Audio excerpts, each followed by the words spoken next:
A war here in Taiwan would have catastrophic economic consequences, not just for this island, but for the whole world. It's a small island, but it really punches above its weight when it comes to technological development, manufacturing, and trade. Even though it's tiny, this is actually the 16th largest trading economy in the world.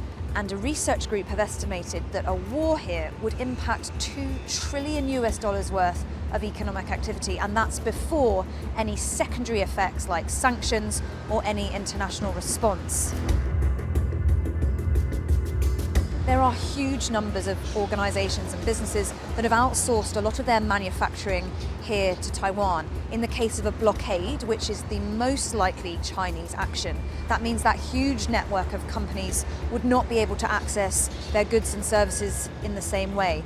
One way in which this island is absolutely vital to global supply chains is in the industry of semiconductors. Now, they are the incredibly important, powerful, small chips that really power a massive range of products, from aeroplanes to smartphones to household devices and so much more. This is a silicon wafer that's one of the key products that goes into making those semiconductor chips. Taiwan manufactures 90% of the world's most advanced semiconductor chips.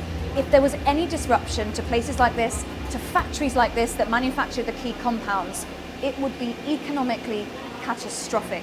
The pandemic gave us a small insight into what disruption in the semiconductor supply chain could look like, big delays at car factories and whatnot. Any conflict on the island of Taiwan would have that sort of impact, but times by manyfold. The situation is getting worse, and we need to prepare for the worst possible scenario.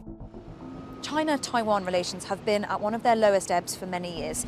This is a self-governing island, but China sees it as part of its own territory, and President Xi Jinping of China has made it a very explicit aim that he would like to bring Taiwan back under Chinese control. China has been much more routinely flying fighter jets towards Taiwanese airspace, much more regularly crossing what's called the median line, which is the unofficial border. Things became extremely intense back in August when the then Speaker of the House of Representatives, Nancy Pelosi, visited Taiwan. China responded with large-scale military drills and operations around the island. Experts believe that a full-scale invasion is reasonably unlikely, but rhetoric is being ramped up on both sides, and things are certainly as tense as they have been in a long time. Global security firms have reported that many companies have been in contact, risk planning and contingency planning, both for how they can diversify their business and potentially pull people out of Taiwan at future dates. There are large, important tech companies here who are also investing in plants abroad in places like America rather than here in Taiwan.